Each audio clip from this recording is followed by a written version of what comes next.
يا أيها الذين آمنوا إذا نودي للصلاة من يوم الجمعة فاسعوا إلى ذكر الله وذروا البيع ذلكم خير لكم إن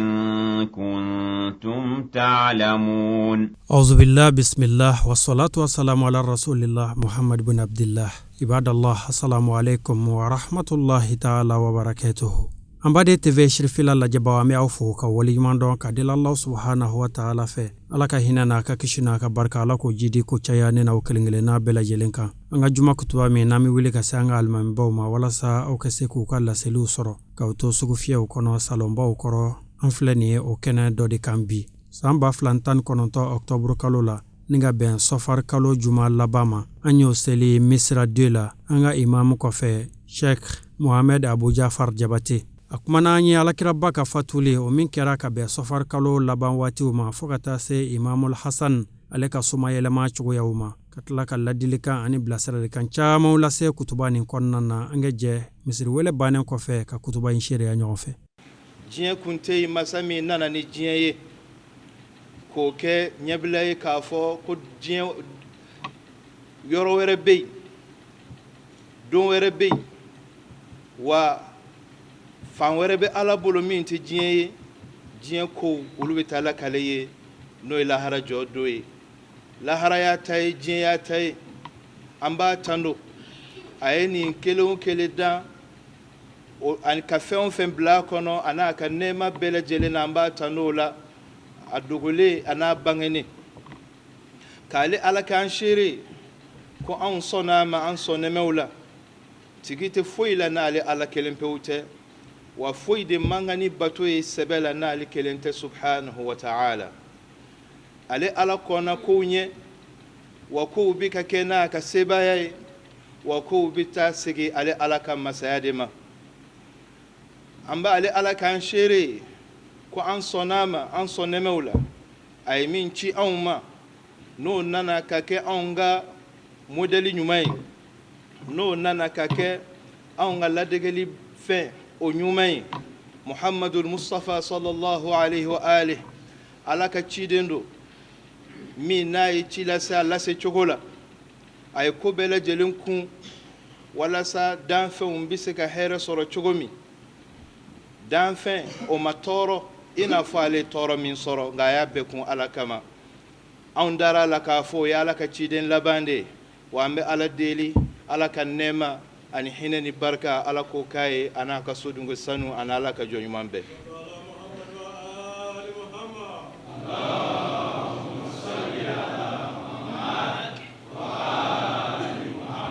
ala ka jɔn a ye ala dɔn aw ma ye a ka sira alaw subhanahu wa ta'ala ɲɛ a ka setigi a ka gasi sigi a k'aw taasi ala ka danfɛn min n'a ka di ala ye ni bɛɛ ye o bɛ min bi Muhammadul Mustafa sallallahu alaihi wa alihi kira min ni ala ko a ma a ko ne ma farikoloman fɛn foyi to yi k'o bi to yi bada ka kɔ e ɲɛ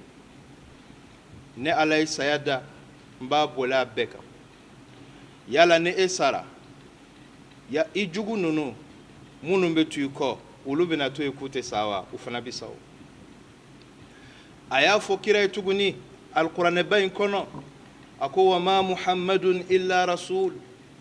a ko muhammadu ma kɛ dɔwɛrɛ n'a ma kɛ ci lasebaa ye muhammadun sallallahu alaihi wa alihi wa sallam ala ka ciden de do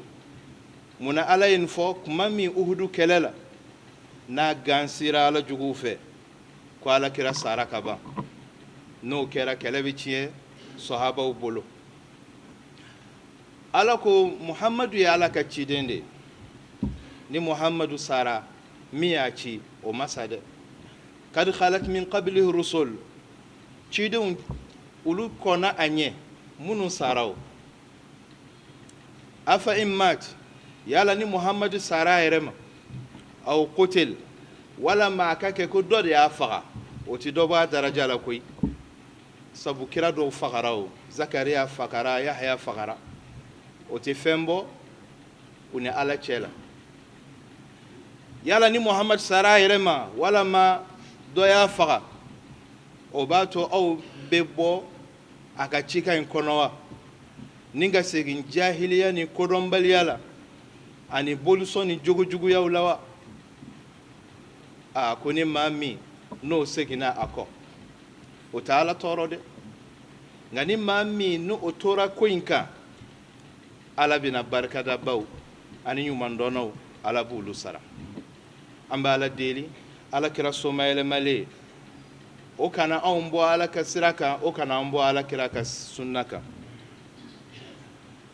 nin kalo in n'o ye safari ye o laban waatiw de la Ala kira ka somayɛlɛmali kɛra ahlu beytiw ka lakaleli la wa o waati kelen de fana a mɔden Seydina Al-Hasan alayhi salam o fana muso y'a janfa ka pɔsɔni d'a ma a sunnen a suntigɛ la o fana kɛra ka bɛn ni kalo labanw de ma yani kalo tile 28 waatiw ka se 29 ma an bɛ taasi ko Ala subhanahu wa ta'ala a ye kira bɔ anw cɛla cogo min anw yɛrɛ fana minnu bɛ yan don dɔ an bɛ taa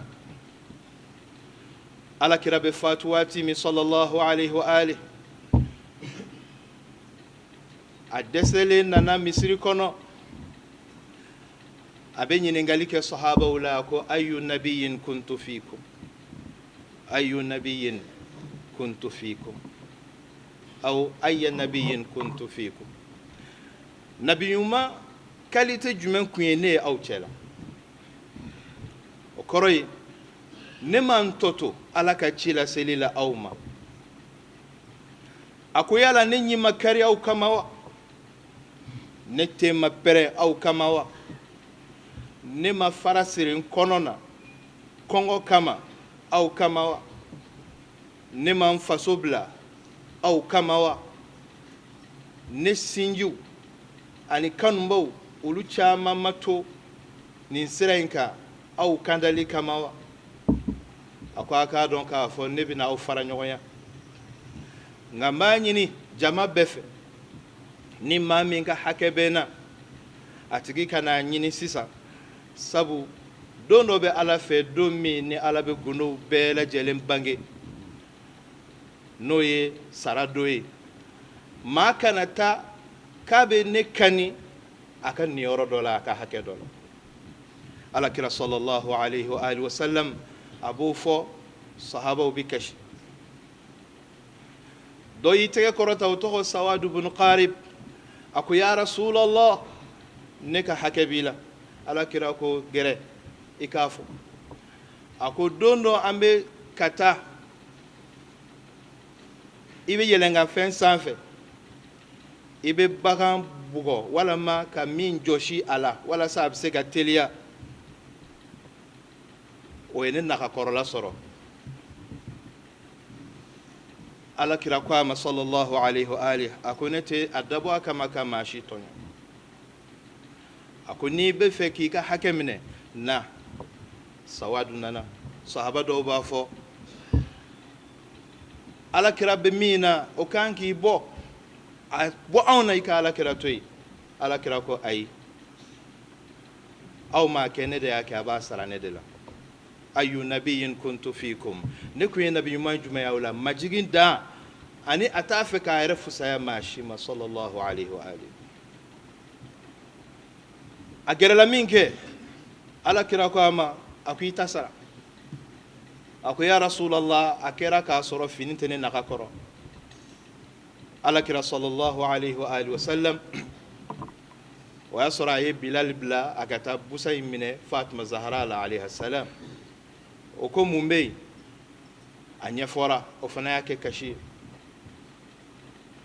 kuma min ni Bilal nana ni busa in ye cɛ in ko kira ma ko o y'a sɔrɔ fini bɔlen don daga kɔrɔla la Ala kira ye fini cɛ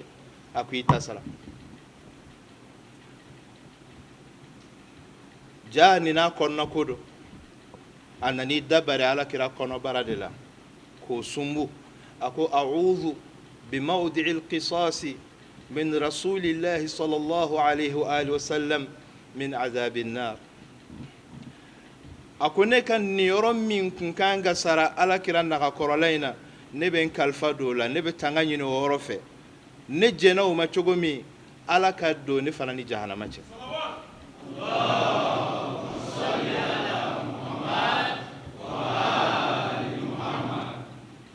alakira sallallahu alaihi wa sallam a ye duwawu k'a ye ni ka a nisɔndiya k'a fɔ n'ala ka jɛ ɲɛ ale b'o solonadonni k'a ye. ayu nabiyin kuntu fikum, u ye kira ɲininka sallallahu alaihi wa alihi, ni i fatura jɔnni de b'i ko, jɔnni b'i kasange? alakira sallallahu alaihi wa alihi wa sallam a ko rijalu min ahli beiti, a ko ne ka so dungew olu de bɛ n ko, olu de bɛ n kasange, olu de bɛ n don dingɛ fana kɔnɔ. ala y'a kɛ ten. nin bɛɛ kan ka a yira mɔgɔw la k'a fɔ ko dudenw ani maa minnu bɔra yɔrɔ wɛrɛ u tɛ kelen. alakira fatura Seydina Ali de sen kan. alakira ye ninakili laban min bila, Seydina Ali y'o kɛ k'a ɲɛda salo, gundo min b'o la maa t'o dɔn ala kelen kɔ. o y'a sɔrɔ a ye dɔnni bonda ba kelen, o fana bɛ dayɛlɛ ni dɔnni bonda ba kelen wɛrɛ ye, a y'o logiciel sigi Ali la. jaabi t'a kamana guwan, ɲininkali tɛ bala la. kuma min ni kira somayɛlɛmana sallallahu alaihi wa alihi wa sallam, ni kira kun ye i bolo ɲɛsin mɔgɔ dɔw ma kuma a bɛ fɔ cogoya minnu na, Madina ansaru olu kun tɛ taa ɲɔgɔn dalajɛ Saqifata bani Sa'id ni k'a f'u bɛ ɲɛmaa ɲini u yɛrɛ la.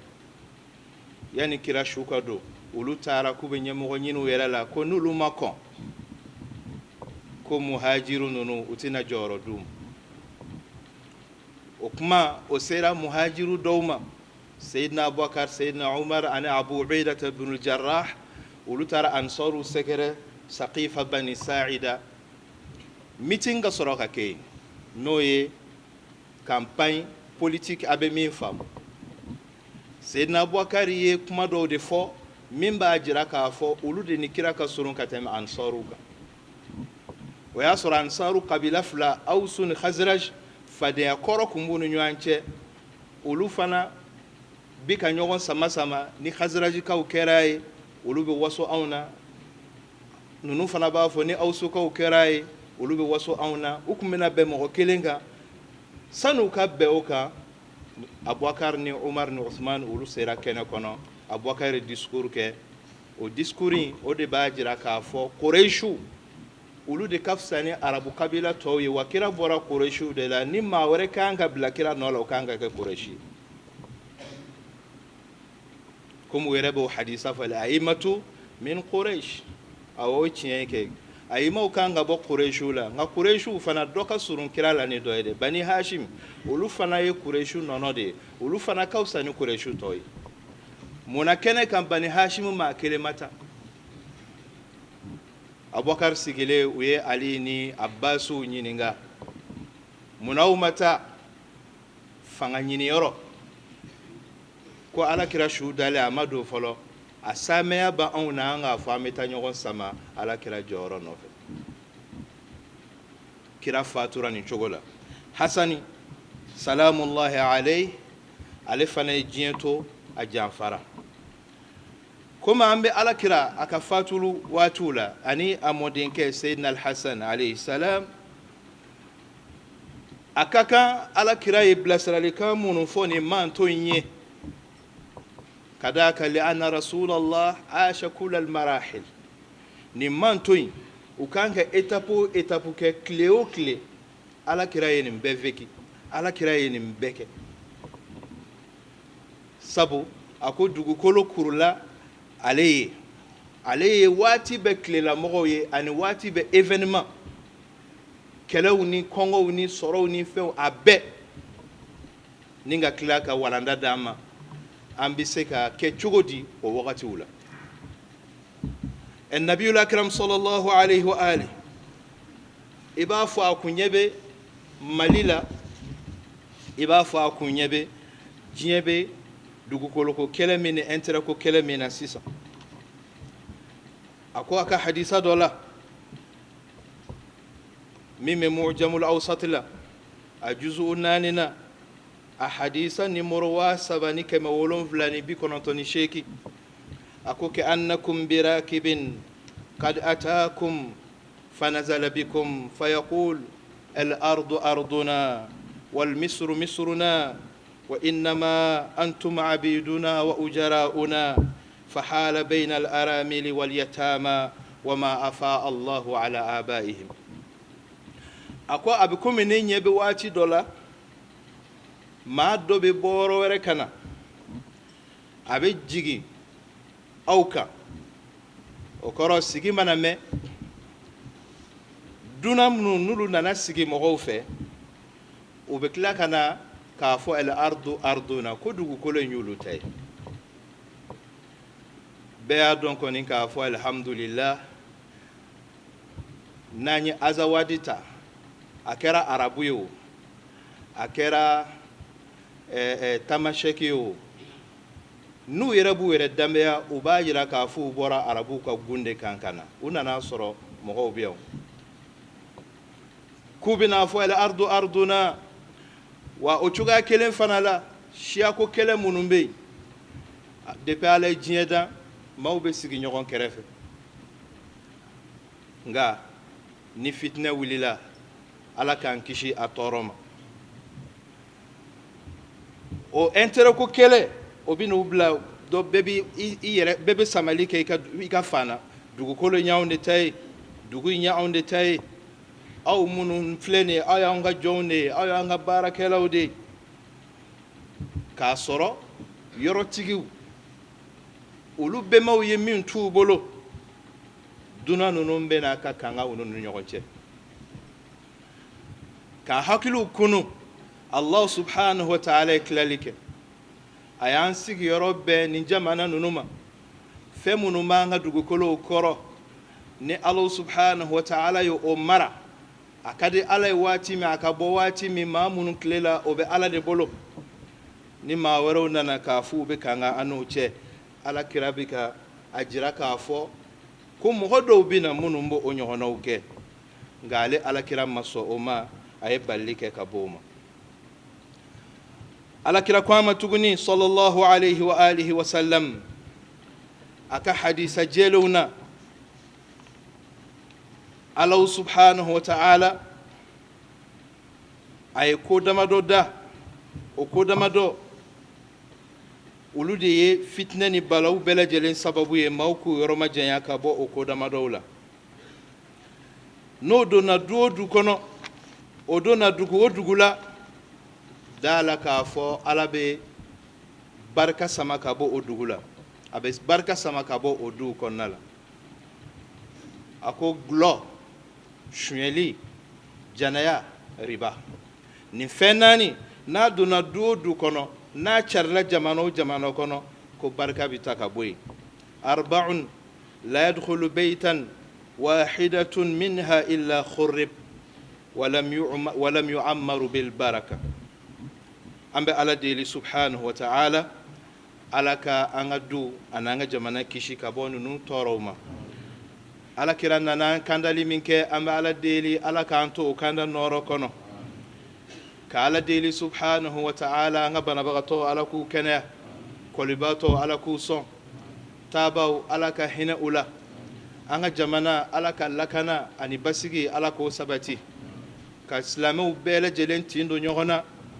ka jamana hinɛ don jamana marabagaw la ka fasojɔ dusu k'o don jamanadenw kɔnɔ اللهم صل على محمد وآل محمد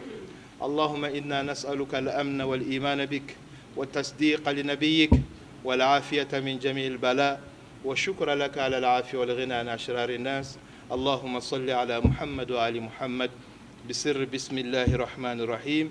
قل هو الله أحد الله الصمد لم يلد ولم يولد ولم يكن له كفوا أحد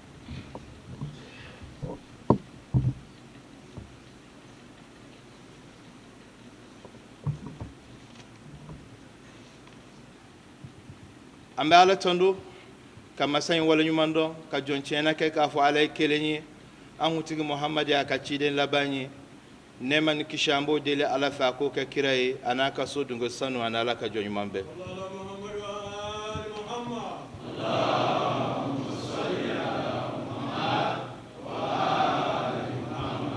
ala ka jon ay ala do aw may akasra Allah subhanahu wa ta'ala ni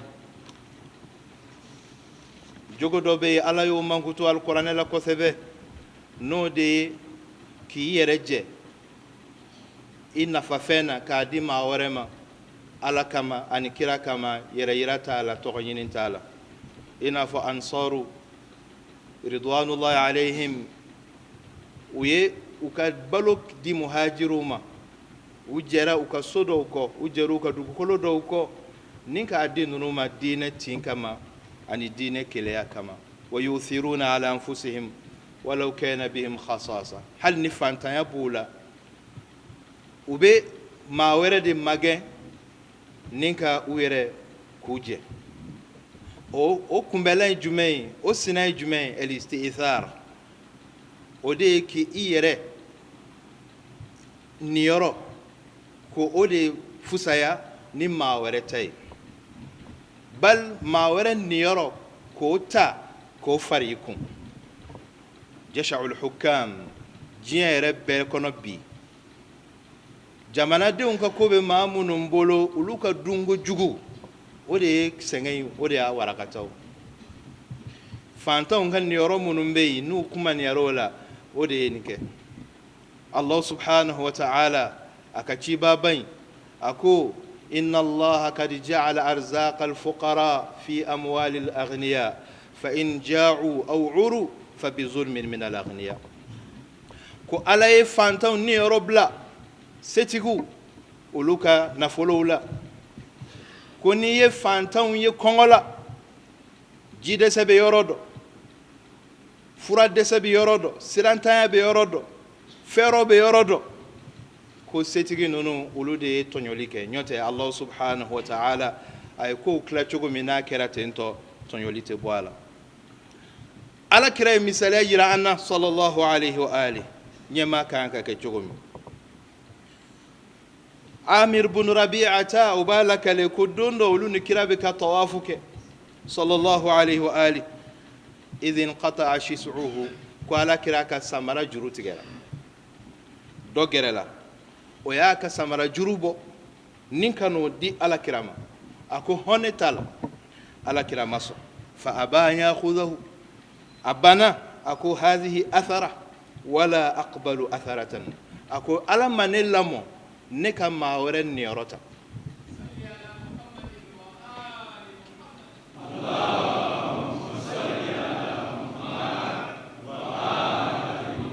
mawere niyoro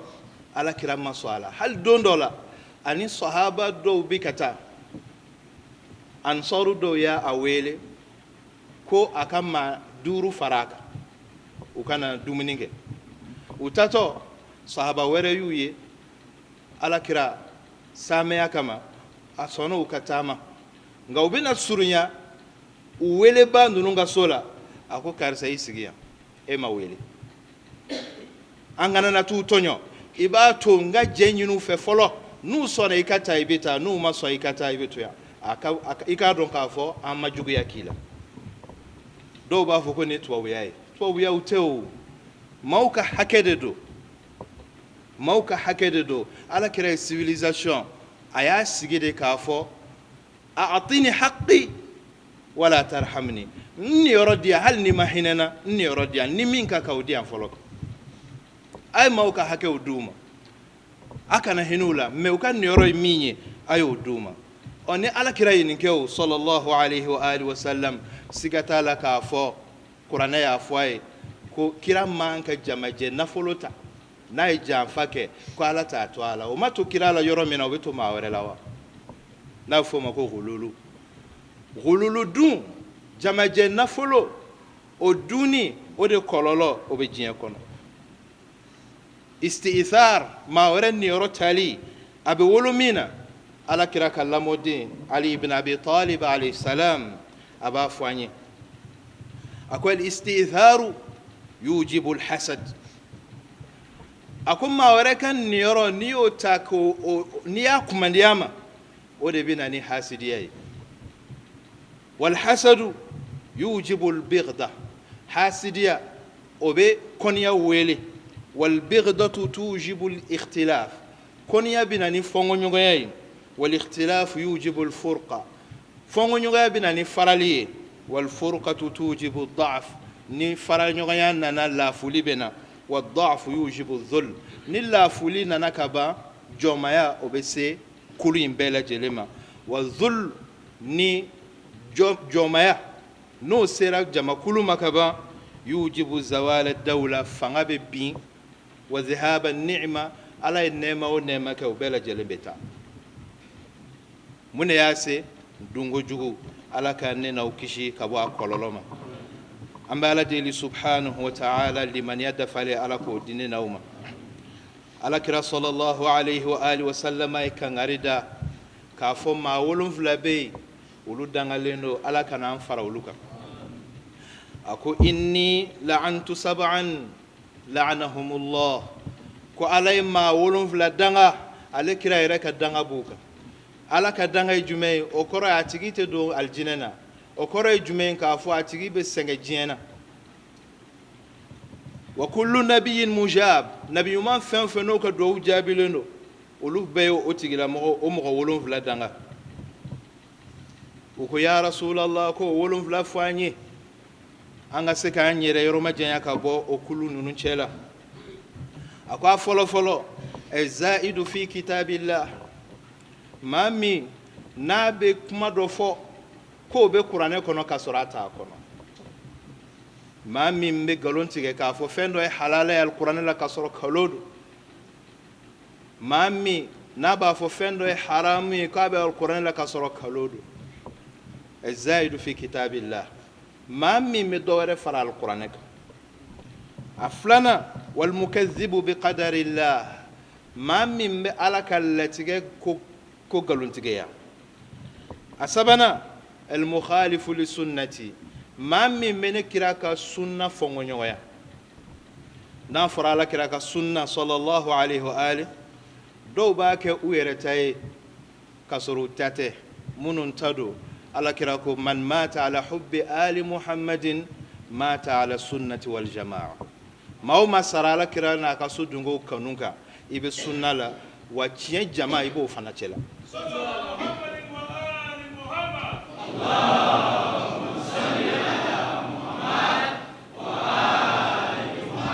ala kiraka sunnati dowere jogo nyuman ko ala kiraka sunnati bumoshi blali nyote bakoroni ani yahudiya karamogo chama bumoshi ka chana unte ala kiraka sunna sallallahu alayhi wa alihi wa sallam ote ka kulushi panye wala ma katafe pan yani sunna ere kira ko metafe de siri sallallahu alayhi wa alihi ko metafe siri te yansisa nyota be dugu dawla amana ke chugo sunnate o da oma nyota do te kulushi do were ala ka ambe sawabama nununte gesenyi minte ayi jogo nyuma nedo jogo nyuma so nyuma ode sunna ere ite ibalma islameshi konya wa ite mashi janfaitu trompe man ghashana falaysa minna odonendo maoma be on janfa maoma ba namara otandoe donc ibora sunna lani ma chuen mo chuen galon jugutige anika shere juguya o sherea e bora sunna la pele nulu yo ala ka fama ko mandama al mukhalifu li sunnati ne ala kiraka sunna ne ka jogo nyumo ani ne ala kiraye ko ke chogomi ma min tika kete o tigi bora ne ka o tigi la ma danga boka fanga wala kuma dola doba e ko bolo mina ni bolo jigi antina ndado ulula beni ka daludo nga dondoron ka fo o nyamini o tisisayi o edepi wati janyi akadi e chogomi ala batote insha Allah la hara jodo abinye na bo sabula mimba mine akadda luba bolo mimba jiga akadda luba bolo auntino detail di maya nga afa mundoron ka fo uluka misen ala kiraka lainima sallallahu alayhi wa alihi wasallam sabula bolo minena a t'a dɔn dalu mana yira a la k'a fɔ kira kun y'a bolo jigi k'a b'a bolo minɛ ale bolo kira y'a minɛ de o de kɛnɛyara a bolo o de la b'a minɛ o min fana kelen don k'a jigi a fɔra ale fana ye ko kira y'a jigi n'o sabula ala kira somɔgɔ bɛɛ y'a jigi olu ka surun kira la ni bɛɛ ye o de kɛnɛyara ale bolo o de la a y'a jigi ani fana olu y'a jira k'a fɔ ko bolo minɛ yahudiyaw ni maa wɛrɛw olu ka taamasiyɛnw de don an b'o y'olu ka alabatow la o tuma a dɔn dɔrɔn k'a fɔ olu yɔrɔw ko tɛ jogo juguya ani alakira sallallahu alaihi wa alihi wasallam nana ni sariya min ye maa min b'a fɔ i bɛ ba o la k'a fɔ i bɛ na ni kafiriw ta ye o ye a maa naaninan ye a duurunan almustahillu min itirati ma harrama Allah ne ka so dungo ni bonya ka kan ahlu beitu ni bonya ka kan o ni karama ka kan maa min b'u dɔgɔya kuranɛ alakira de ko ale ka ahlu beitu no kuranɛ bɛ tan foyi t'u bɔ ɲɔgɔn na n'an dɔ la kelen ye kuranɛ papiye binnen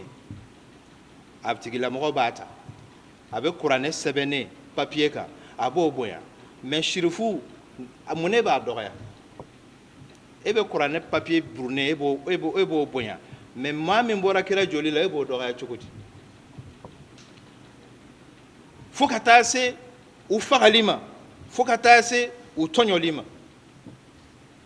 dugu dɔ bɛ Irak ko Samura so dɔ b'a kunna u b'a fɔ ma al-Malwiya n'a y'a diya a ye don Google la Samura u b'a taamasiyɛn kɛ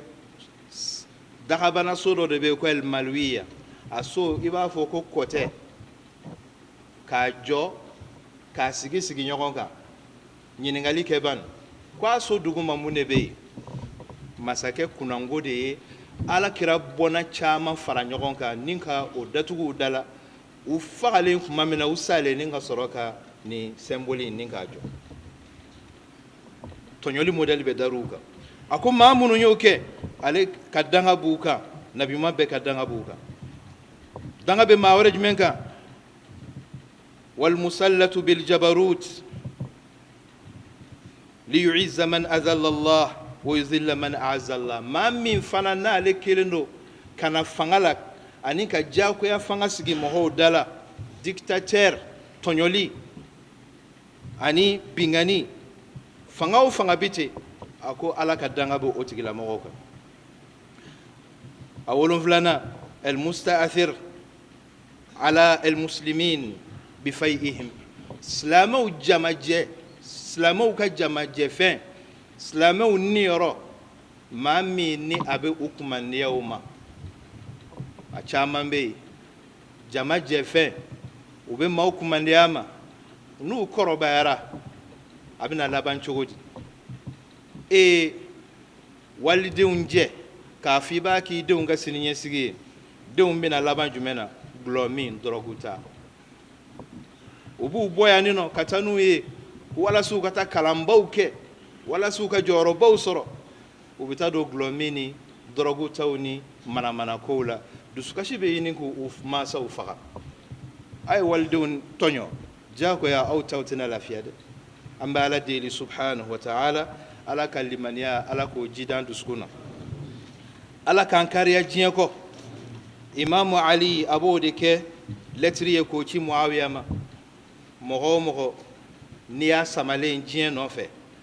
n'a ye ali ka nin ladilikan in lamɛn a tɛ sama diɲɛ nɔfɛ a ko muawiya ma a ko e b'i sanga ne la diinɛ in tigiya la a n'a ɲɛmaaya la n bɛ min f'i ye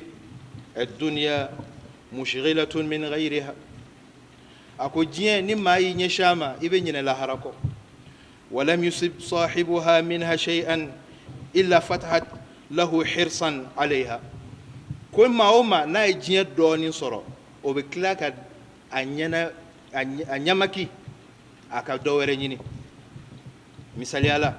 maa min bɛ diɲɛ ɲini n'a ye mɛriya sɔrɔ a bɛ ɲɛbɔ députéya fɛ abe na yo soro abe nyabo ministre afe na yo soro abe president hal na fora ko Afrique president abe nyabo fe hal na fora ko jebe president abe nyabo fe ina fo Khomeini yo fo Gorbachev ya ka letiri la ko hal ni mami na kera jebe president na fora ko planète were abe se ka ke president abe nyabo afe ko foite haramade na tafa foite haramade na tafa ako kofe adon ka kuma surunya bataki akuma kacha ako wa min wara idhalika firaquma jamaa kuma banai hal na dana ni kuma ima ni frazima o tui kuna doron o ejume wa min wara idhalika firaquma jamaa wa min wara idhalika firaquma jamaa akuma na jien so fara nyogon ka chogo chogo imana wari fara nyogon ka chogo chogo imana medayu fara nyogon ka chogo chogo imana here mugu fara nyogon ka chogo chogo o bele jelen ko fe bitakato itakli soro ibitakato ibato jonu mulo ma wero imamun tonyo Allah subhanahu wa ta'ala kelenu ki kumbenowe abuluka hake abu boshila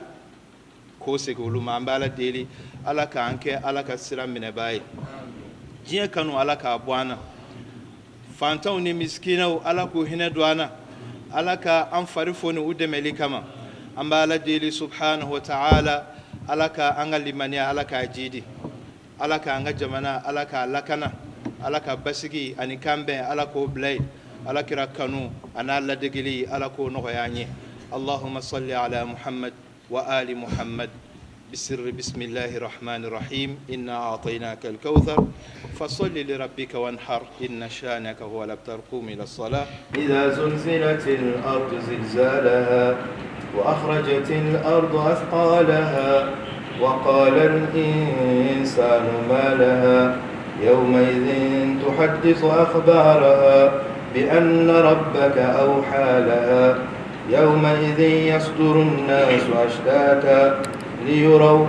أعمالهم فمن يعمل مثقال ذرة خيرا يره ومن يعمل مثقال ذرة شرا يره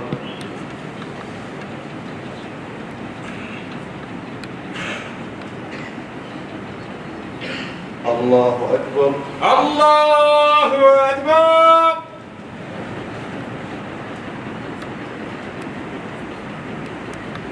سمع الله لمن حمده ربنا ولك الحمد الله أكبر الله أكبر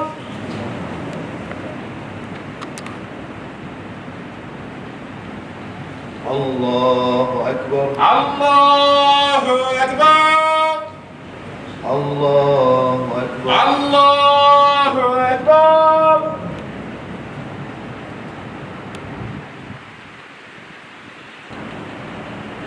الله أكبر الله أكبر السلام عليكم السلام عليكم Alhamdulillah an bɛ aw fo ka waleɲuman dɔ a ka ɲɛmadali la ka dila Allah subhanahu wa ta'ala fɛ an bɔra ka juma min seli Ala kɛ a minɛ an bolo k'an ka batow jaabi ka juma caman yira an na an bɛ mawludu belebele min kunbɛnni waatiw la n'o ye alakiraba ka bangeni ye an b'a dila Allah subhanahu wa ta'ala fɛ Ala k'a don an kan hɛrɛ la ka waro hɛrɛ la a k'an bɛ juma wɛrɛ nin sanga kelen na wa shukran lakum fi amanillah يا أيها الذين آمنوا إذا نودي للصلاة من يوم الجمعة فاسعوا إلى ذكر الله وذروا البيع ذلكم خير لكم إن كنتم تعلمون